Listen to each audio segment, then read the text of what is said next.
کوئی واضح انداز میں برف پگھلنا ذرا مشکل ہے۔ البتہ حالات کے جبر نے انہیں پی ٹی آئی سے اگر بات کرنے پر مجبور کر دیا ہے تو پھر ذرا حکمت اور تدبر کے ساتھ اس موقع سے فائدہ بھی اٹھانا چاہیے۔ پی ٹی آئی نے پیپلز پارٹی کے ساتھ مذاکرات کا جو دانشمندانہ کارڈ کھیلا ہے اس نے بہت سی جگہوں پر بہت سارے لوگوں کو تکلیف پہنچائی ہے، جہاں یہ سوچا جا رہا ہے کہ اگر پی ٹی آئی اور پیپلز پارٹی اکٹھے ہو گئے تو موجودہ نظام کو بچانا مشکل ہی نہیں ناممکن ہو جائے گا۔ پھر پس پردہ قوتوں کو خود سامنے آ کر کہتے ہیں جی نظام کی باغ ڈور سنبھالنی پڑے گی، یوں یہ نام نہاد جمہوری لبادہ اتارنا پڑ سکتا ہے۔ اس صورتحال سے بچنے کے لیے اسٹیبلشمنٹ نے پی ٹی آئی کے ساتھ بات چیت شروع کی ہے، تاہم نون لیگ اور پیپلز پارٹی کو اس مقصد یہ ہے، اس کا بظاہر یہ لگتا ہے، کہنے والے کہتے ہیں کہ جی نون لیگ اور پیپلز پارٹی کو اس منظر سے ڈرایا جا سکے کہ اگر تم لوگ 28ویں ترمیم پر رضامند نہ ہوئے تو دونوں جماعتوں کو تحریک انصاف کے سامنے لا پھینکا جائے گا، جو پچھلے 4 سال کا بدلہ ان دونوں جماعتوں سے لے گی۔ جس طرح پی ٹی آئی سے مفاہمت اور پس پردہ مذاکرات کی خبریں صحافیوں تک پہنچائی گئی ہیں، اس سے اندازہ یہی ہوتا ہے کہ حکمران اتحاد کے اندر معاملات کوئی زیادہ ٹھیک نہیں چل رہے۔ اقتدار کی حصہ دار دونوں جماعتوں کو پتہ چل چکا ہے کہ ان سے لیا جانے والا آخری کام 28ویں ترمیم ہے، اس کے بعد ان کی ضرورت شاید باقی نہیں رہے گی۔ اس لیے اسٹیبلشمنٹ کی آفر اپنی جگہ، تحریک انصاف کو بہرحال میرا خیال ہے کہ حکمت عملی ترتیب دیتے ہوئے ہوش مندی اور تدبر کا دامن ہاتھ سے نہیں چھوڑنا چاہیے۔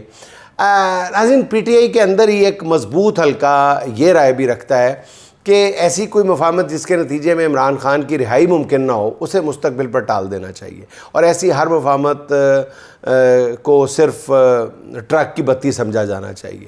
اس لیے ڈیل کی آفر ملتے ہی پی ٹی آئی کو مزاحمتی گاڑی کو فوری بریک لگانے کی کوئی ضرورت نہیں ہے۔ لیکن میرا ذاتی خیال یہ ہے، باقی میرے ناظرین کی جو رائے ہے وہ کمنٹ میں ضرور بیان کریں، حکومت کے اقتصادی معجزے تو ہم روز دیکھ رہے ہیں، بلکہ پچھلے 4 سال سے دیکھتے چلے آ رہے ہیں۔ ہر بار ہم سوچتے ہیں کہ اب یہ حکومت اس سے بڑھ کر کیا تکلیف دے گی، مگر آفرین ہے شہباز سرکار کو کہ وہ عوام کو پریشان کرنے کے لیے ایسے ایسے منصوبے بنا کر بیٹھی ہوئی ہے، اور ان میں کوئی کمی بھی نہیں آ رہی۔ 4 سال میں 45,000 ارب روپے کے ریکارڈ قرضے لینے کے بعد حکومت کا نیا کارنامہ ملاحظہ فرمائیں۔ وزارت خزانہ نے زیرو کوپن بانڈ ایشو کیا ہے جس پر انہوں نے 48 ارب روپیہ اٹھایا۔ 48 ارب، ذرا غور سے سماعت فرمائیے گا ناظرین کرام، حکومت نے زیرو کوپن بانڈ ایشو کیا ہے جس پر انہوں نے 48 ارب روپیہ اٹھایا ہے، جس پر 15 سال بعد 288 ارب روپیہ دینا پڑے گا۔ 48 ارب لے کے 15 سال بعد 288 ارب روپیہ دینا پڑے گا، یعنی موجودہ حکومت نے اپنے شاہانہ اخراجات پورے کرنے کے لیے 15 سال بعد آنے والی نسل کا مستقبل بھی گروی رکھ دیا ہے۔ یعنی آج صرف 48 ارب روپے کے لیے کل 288 ارب روپے ادا کرنا ہوں گے۔ ذرائع کا یہ کہنا ہے کہ زیرو کوپن بانڈ جو ہے اس سے اٹھائی گئی رقم جو ہے وہ 80 ارب روپے سے بڑھائی جا سکتی ہے، جس کے لیے پھر آبویسلی 15 سال بعد 512 ارب روپے دینا ہوں گے۔ اس سے بھی زیادہ تکلیف دہ خبر جو ہے وہ معروف کامرس رپورٹر شہباز رانا صاحب، جن کا لکھا ہوا بہت مستند سمجھا جاتا ہے، وہ کہتے ہیں کہ جی پاکستان نے جو قرضہ لیا ہے وہ حکومت پاکستان کی سوورن گارنٹی پر نہیں ملا، یہ قرضہ بھی ایشین ڈیولپمنٹ بینک کی گارنٹی پہ ملا ہے۔ اس کا مطلب یہ ہے کہ عالمی مالیاتی مارکیٹ میں پاکستان کی حیثیت جو ہے یا اس کی خود مختاری جو ہے اس پر ایک سوالیہ نشان لگا دیا گیا ہے۔ یعنی سوورن گارنٹی کے لیے بھی دنیا کے بڑے مالیاتی اداروں کی ضمانت درکار ہے۔ بہرحال ناظرین اکرام، ملک کی اڑان بھرتی معیشت کے کچھ اور نمونے بھی پیش خدمت ہیں۔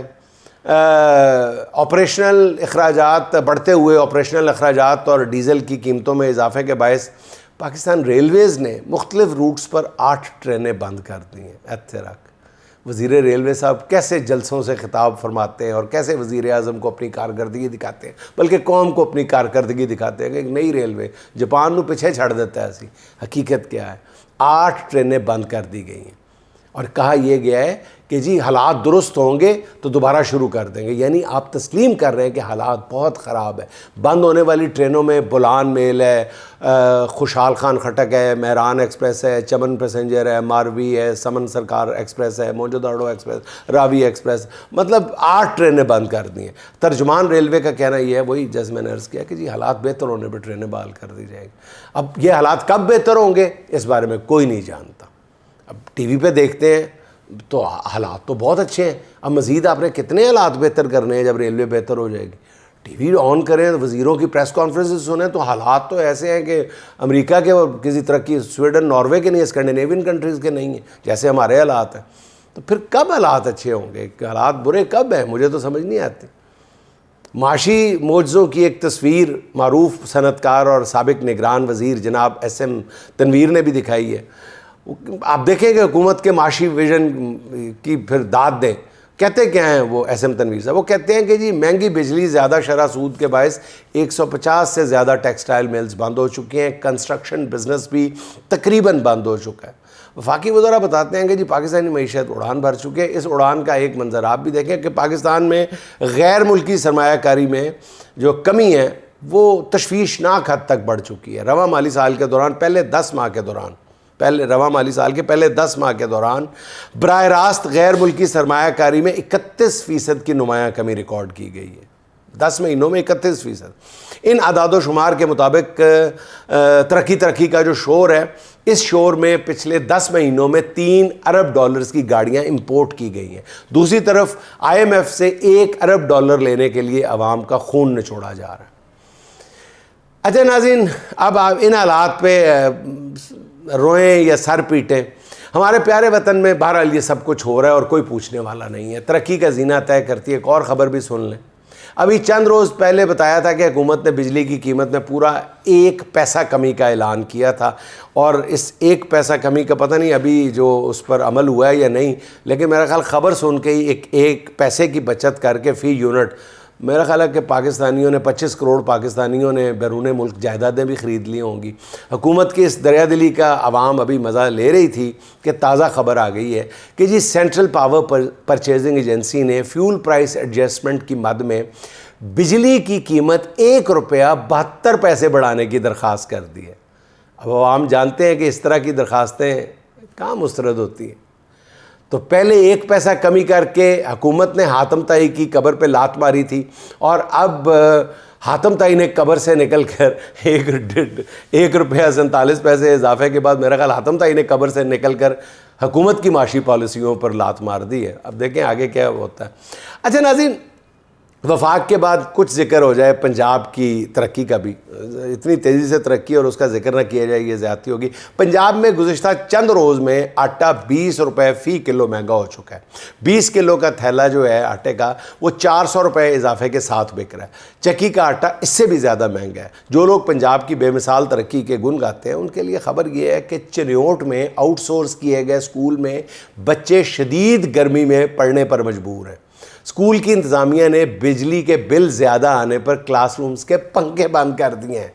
بچے گرمی سے نڈال ہیں. ان بچوں کو چاہیے کہ وہ صبح اسمبلی میں مل کر گایا کریں قومی ترانے کی بجائے میاں جدوں آوے گا لگ پتہ جاوے گا. ایسا کرنے سے میرا خیال ہے گرمی کی شدت برداشت کرنے کا کچھ حوصلہ بھی ملے گا. اور اگر ان بچوں کے ساتھ ٹیچر بھی شیر ایک باری فیر کے نعرے کا ورد کرے تو پھر 45 ڈگری سینٹی گریڈ والی گرمی خود بخود 25 ڈگری محسوس ہونے لگے گی. آزمائش شرط ہے صرف. اچھا ناظرین, نون لیگ نے آمنہ شیخ نامی ایک نئی ترجمان کو میڈیا کے افق پہ لانچ کیا ہے. انہوں نے چھوٹتے ہی ایسی بات کی ہے کہ کفن پھاڑنے والا محاورہ یاد آ جاتا ہے. وہ فرماتی ہیں پہلے تو یہ متھ بریک کر دیں, یہ متھ توڑ دیں, یہ مفروضہ ختم کر دیں کہ عمران خان آکسفورڈ کا پڑھا ہوا ہے. وہ آکسفورڈ کا پڑھا ہوا نہیں ہے, اس نے آکسفورڈ سے صرف بیچلر کیا ہے. اب کوئی اس خاتون کی بات کا کیا جواب دے ناظرین؟ کیا آکسفورڈ سے بیچلر کرنا کوئی تعلیمی قابلیت نہیں ہے؟ کیا پھر اگر صرف بیچلر کیا جائے تو وہ آکسفورڈ کا پڑھا ہوا نہیں کہلاتا؟ ان محترمہ کو بتانا تھا کہ آکسفورڈ نے 28 برطانوی وزیر اعظم، درجنوں عالمی لیڈرز، نوبیل انعام یافتگان، لاتعداد مشہور شخصیات سیلیبریٹیز پیدا کی ہیں، Margaret Thatcher, David Cameron, Boris Johnson, Indira Gandhi, Bill Clinton, ان سب نے آکسفورڈ سے بیچلر ڈگری حاصل کی ہوئی ہے۔ معروف شاعر اور ڈرامہ نگار آسکر وائلڈ نے بھی آکسفورڈ سے بیچلر کی ڈگری حاصل کی ہوئی ہے۔ فلاسفر اور ناول نگار ایلس میرڈاک نے بھی آکسفورڈ سے گریجویشن ہی کی ہوئی ہے۔ اب آ جائیں کھلاڑیوں کی جانب۔ آکسفورڈ نے 120 سے زیادہ اولمپک میڈل جیتنے والے کھلاڑی پیدا کیے ہیں۔ عمران خان کے علاوہ بھارتی کرکٹر منصور علی پٹودی بھی آکسفورڈ کے بیچلر ہیں۔ انگلش کپتان کولن کاؤڈرے بھی آکسفورڈ سے فارغ التحصیل ہے۔ اس لیے یہ کہنا کہ عمران خان کو سپورٹس کے کوٹے پر آکسفورڈ میں داخلہ ملا تھا، یہ حقائق سے لا علمی کا نتیجہ ہے۔ عمران خان آکسفورڈ بلو کے لیے منتخب ہوئے تھے۔ یہ ایسا اعزاز ہے جو دنیا کے چند ہی اسپورٹس مینز کے حصے میں آتا ہے۔ عمران خان شاید واحد کھلاڑی ہیں جو آکسفورڈ سے بیچلر ہونے کے ساتھ ساتھ دنیا کی ایک اور بڑی یونیورسٹی بریڈفورڈ کے چانسلر بھی رہے۔ دنیا میں کسی بھی یونیورسٹی کا چانسلر کسی کوٹے پر منتخب نہیں ہوتا۔ سمجھ نہیں آتی کہ جو بھی نون لیگ کی ترجمانی کی کوشش کرتا ہے وہ علم، عقل اور کامن سینس سے دشمنی کیوں مول لیتا ہے؟ آخر میں وہی کسی کی بات یاد آ جاتی ہے کہ ایک تو یہ زیادہ پڑھے لکھے نہیں ہیں، دوسرا یہ کوشش بھی نہیں کرتے۔ اور ناظرین، آخر میں سرفراز بزمی کے چند اشعار: در بدر پھرتے تھے جو دربار والے ہو گئے، در بدر پھرتے تھے جو دربار والے ہو گئے، اور بے گھر یک بیک گھر بار والے ہو گئے۔ جانے کیسی ریت ہے جانا تمہارے شہر میں، جانے کیسی ریت ہے جانا تمہارے شہر میں، کل کے مجرم آج کے سرکار والے ہو گئے۔ خاک خودداری دکھائیں دل بدل کے دور میں، جو ابھی اس پار تھے اس پار والے ہو گئے۔ آگے آگے دیکھیے کیا کیا بکے اس شہر میں، آگے آگے دیکھیے کیا کیا بکے اس شہر میں، صاحب مسند اگر بازار والے ہو گئے، صاحب مسند اگر بازار والے ہو گئے۔